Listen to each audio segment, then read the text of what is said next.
안녕하십니까, 플레비언입니다. 정광훈 목사의 문제되는 발언이 아주 일파만파입니다.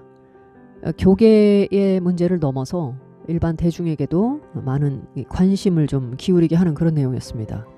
그러자 이제 여기에 대해서 보수 기독교계의 원로 김진홍 목사님이 인터뷰를 했습니다. 정광훈 목사의 그런 발언은 애국 운동을 하면서 끌어오른 고양되고 고무된 어떤 그 감정에서 즉흥적이고 충동적으로 나온 발언이다. 그런데 그걸 가지고 무슨 이단 판정을 하고 하느냐, 말도 안 되는 소리다. 그런 이단이니 뭐니 하는 말을 하거나 시비를 걸려고 하는 사람들을 경계하라. 오히려 이렇게 얘기를 했습니다. 자, 이 부분에 대해서 플레비언의 하얀 램프님께서 글을 한 편 주셨습니다. 제목 따끔함이 사라져버린 시대라는 글입니다. 읽어가면서 좀 소개를 해드리겠습니다. 보수 애국 집회를 주도하는 전광훈 목사의 일탈을 두고 세간에서 연일 큰 화제를 불러 모으고 있다.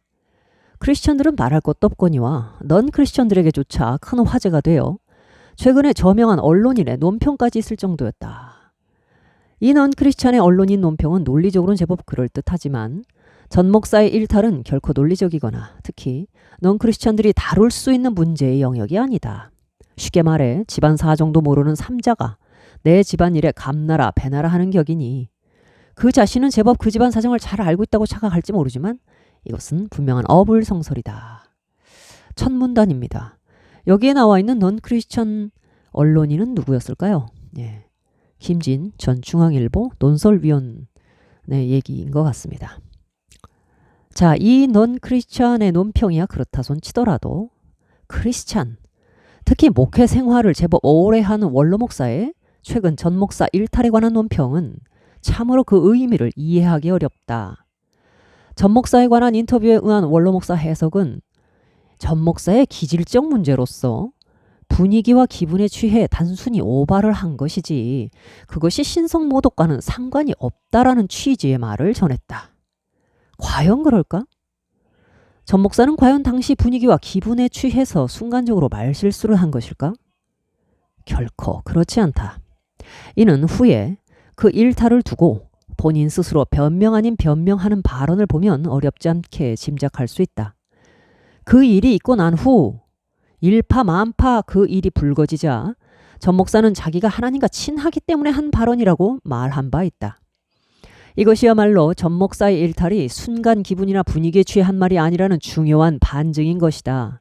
오랜 시간 강단에 서서 하나님의 말씀을 전하는 원로 목사라는 분이 과연 인간을 신으로 섬기는 주사파들조차 자신의 주군에게도 하지 못할 언사를 한 전 목사의 일탈의 의미가 분명히 신성모독이었다는 것을 정말 몰랐을까?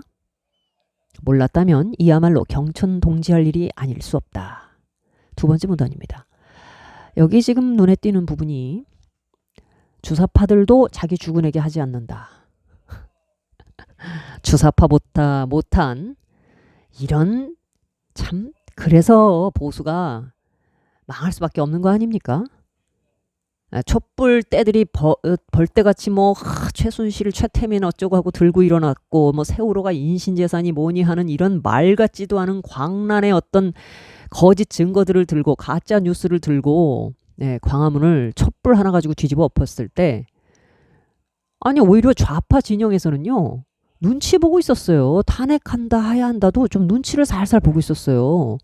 제가 그때 포털 당시 분위기 여론을 쭉 보고 있었으니까 잘 압니다만 댓글들이 야 민주당 니네 이번에 우리가 이렇게 분위기 잡아줬는데도 그 차려준 밥상도 못 받아 먹으면 다 죽을 줄 알아라 이런 식으로 그 야당 그때 당시 야당이죠.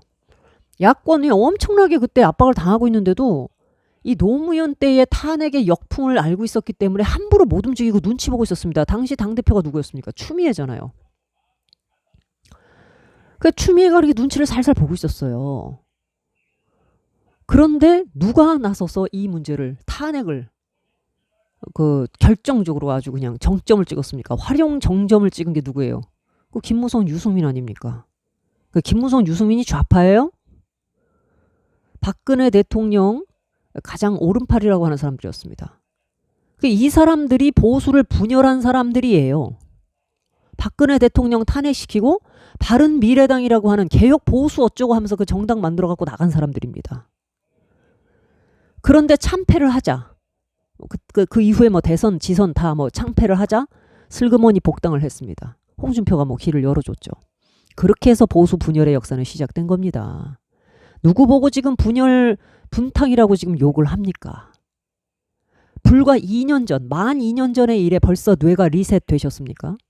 이걸 기억을 못한다면 역사를 통해서 어떤 일이 어떻게 벌어졌는지 그 흐름을 계속 붙들고 추적을 하고 있지 않는 이상 당신들은 반드시 기억을 전부 단편적으로 편인전으로 끊어가지고 순간순간 그 눈앞에 근시안적으로 보이는 어떤 적들에게만 붙잡혀서 큰 흐름을 보지 못하고 누군가에 의해 조종을 당하고 있을 수 있다는 겁니다.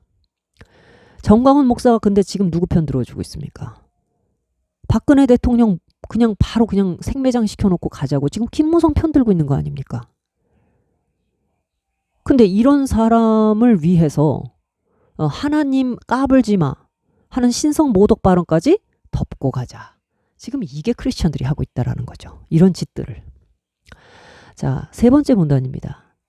혹시라도 그 정확한 의미를 파악했음에도 불구하고 자, 누가요? 김진홍 목사가 시류에 휩쓸려 우왕좌왕하는 모습이라면 이는 더욱 큰 문제가 아닐 수 없다.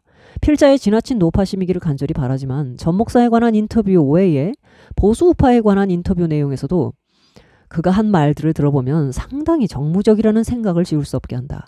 그의 인터뷰 방송을 보면서 저분이 과연 목회자인가 아니면 정치인인가 하는 의구심을 떨칠 수가 없었다.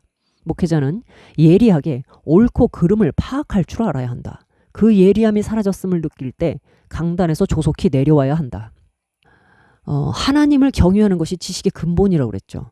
이 하나님을 경외하는 지식의 근본에서부터 사람의 옳고 그름, 선악, 그 다음에 영인지 육인지를 가려주는 모든 능력의 원천이 된다고 저는 생각합니다. 예리함이 바로 거기서 나오는 거예요. 하늘의 빛이 사람의 이성에 빛을 주지 않는다면 아무리 뭐 자기 나름대로는 그 나름대로 명분이 있고 뭐 애국을 해야 되고 어쩌고 주사파가 어쩌고 떠들지만 거기에 어떤 빛도 없어요. 저는 거기서 아무런 영적 파워도 나오지 않는다고 생각합니다. 하나님께서 그런 능력을 부어주시지 않는걸요. 하나님을 근본 삼지 않고 근원 삼지 않은 어떤 지식과 논리에 무슨 하나님의 영적 파워가 있습니까? 엘리 제사장도 하나님이 쳐버리시는 거예요. 엘리 제사장도. 어디선가 하나님은 사무엘을 키워내시고 계신다고 저는 믿습니다. 부패한 엘리 제사장의 체제가 무너지고 낡은 기독교의 체제가 무너질 때 여러분 슬퍼하거나 두려워하거나 불안해하실 거 없습니다. 하나님은 새로운 지도 그룹을 세워나가고 계시는 것입니다. 네 번째 문단입니다. 몇 해 전 독감을 심하게 앓은 적이 있다. 평소에 그랬던 것처럼 약으로 대충 때우려고 몇 날 며칠 약을 먹어봤지만 아무 소용이 없고 증상은 심해져만 갔다. 끙끙 앓고 있는 모습을 보다 못한 아내가 제발 병원에 가서 주사라도 한 대 맞고 오라는 성화에 못 이겨 병원으로 향했다. 따끔한 주사 한 방울 맞고서야 그 지긋지긋했던 독감이 내 몸에서 떨어져 나갔다. 목회자의 따끔한 충고 한마디가 간절한 시대이다. 예. 간단하게 그냥 정리해 주셨는데요. 따끔한 질책이 왜 이렇게 간절한가? 어쩌면 우리들에게는 진실로 어른이 사라져버린, 그래서 권위도 사라져버리고 질서도 사라져버리고 참다운 영적 권위, 지도력을 상실한 그런 시대에 살고 있는 것입니다. 왜요?